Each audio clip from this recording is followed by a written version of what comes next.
મિત્રો, રેવન્યુ તલાટી AI GPSC GSSB એના અભ્યાસક્રમમાં બંધારણમાં મૂળભૂત અધિકારો છે. મૂળભૂત અધિકારો કુલ 6 છે, જેમાંથી 5 અધિકારની વિગતે દરેક અધિકારનો એક વિડીયો મૂકેલો છે, જે આપે જોયો હશે. આજે મૂળભૂત અધિકાર નંબર 6 એની વિગતે ચર્ચા કરીએ. આપે આ ચેનલ સબસ્ક્રાઈબ ના કરી હોય તો success exam by Joshi subscribe કરો. તો જોઈએ મૂળભૂત અધિકારો. મૂળભૂત અધિકારો 6 છે. એવું પણ પૂછી શકે કે મૂળભૂત અધિકારો કેટલા છે, અને દરેક અધિકારના અનુચ્છેદની રેન્જ ખબર હોવી જોઈએ. સમાનતાનો અધિકાર અનુચ્છેદ 14 થી 18, સ્વતંત્રતાનો અધિકાર અનુચ્છેદ 19 થી 22, શોષણ વિરુદ્ધનો અધિકાર અનુચ્છેદ 23 થી 24, ધાર્મિક સ્વાતંત્ર્યનો અધિકાર અનુચ્છેદ 25 થી 28, સાંસ્કૃતિક અને શૈક્ષણિક અધિકાર અનુચ્છેદ 29-30 અને બંધારણીય ઉપચારનો અધિકાર અનુચ્છેદ 32 થી 35. એમાં 5 અધિકારની આપણે વિગતે ચર્ચા અગાઉના 5 વિડીયોમાં કરેલી છે. જે મિત્રોએ ન જોયા હોય એ અગાઉના વિડીયો પણ જોઈ લે. આજે આપણે 6થો અધિકાર, બંધારણીય ઉપચારનો અધિકાર, એની ચર્ચા કરીએ. બંધારણીય ઉપચારનો અધિકાર અનુચ્છેદ 32. આ ભાગથી અપાયેલા હકોનો અમલ કરાવવા માટે યોગ્ય કાર્યવાહી ઉચ્ચતમ ન્યાયાલય પાસે દાદ માગવાના હકની બાંયધરી આપવામાં આવે છે. તો આજે અનુચ્છેદ 32 છે, બંધારણીય હકનો અનુચ્છેદ, એમાં ઉચ્ચતમ ન્યાયાલય પાસે કોઈ પણ હકનો અમલ કરાવવા માટે દાદ માગી શકાશે એવો હક આપવામાં આવે છે. આ ભાગથી અપાયેલો કોઈ પણ હકનો અમલ કરાવવા માટે આદેશો, હુકમો અથવા રીટ, જેમાં બંદી પ્રત્યક્ષીકરણ એટલે એને હેબિયસ કોર્પસ તરીકે ઓળખીએ છીએ. બીજી રીટ છે પરમાદેશ, એને મેન્ડેમસ કહીએ છીએ. પ્રતિશોધ, પ્રોહિબિશન, અધિકાર પૃચ્છા, કોવોરંટો અને ઉત્પ્રેક્ષણ, સર્સિયોરરી, આ રીટનો પણ સમાવેશ થાય છે. એટલે અમલ કરાવવા માટે આમાંથી કોઈ પણ રીટ કરી શકાય છે, અને એમાંથી યોગ્ય જણાય તે કાઢવાની ઉચ્ચતમ ન્યાયાલયને સત્તા છે. ઉચ્ચતમ ન્યાયાલય આમાંથી કોઈ પણ રીટ કાઢી શકે છે.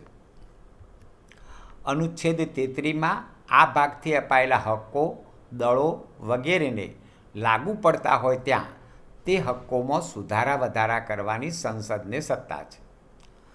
તો આ ભાગથી કોઈ હક અપાયા છે એ હકમાં સુધારા વધારા કરવાની સત્તા છે. કેવા સુધારા વધારા?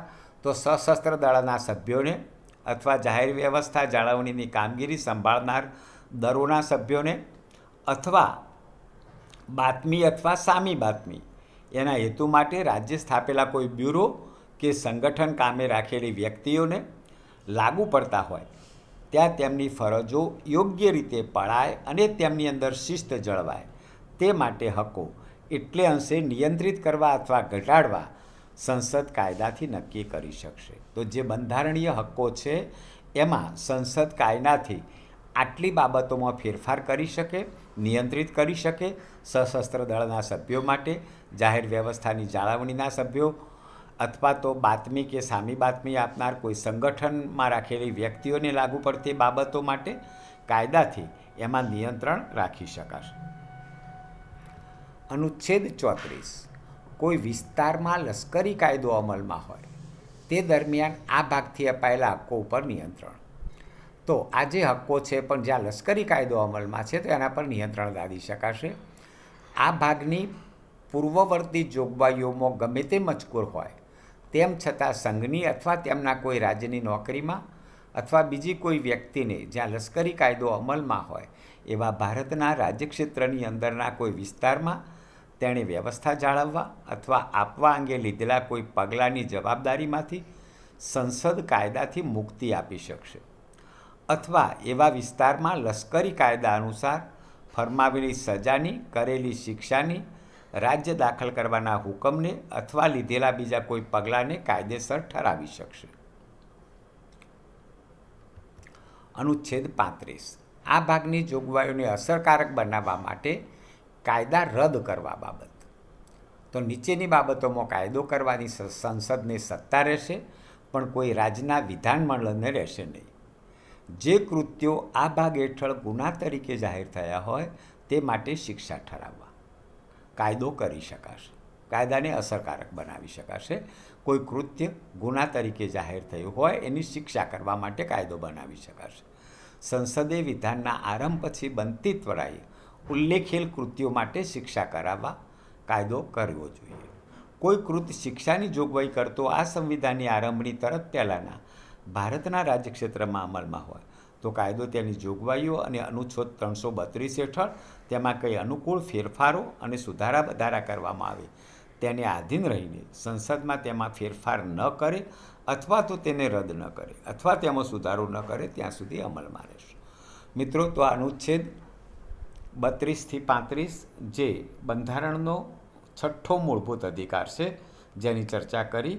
અગાઉના અધિકારો પણ જોજો. હવે આ અધિકારોમાંથી કેવા પ્રશ્નો પૂછી શકાય એનો વિડીયો હવે પછી મૂકવામાં આવશે. આભાર.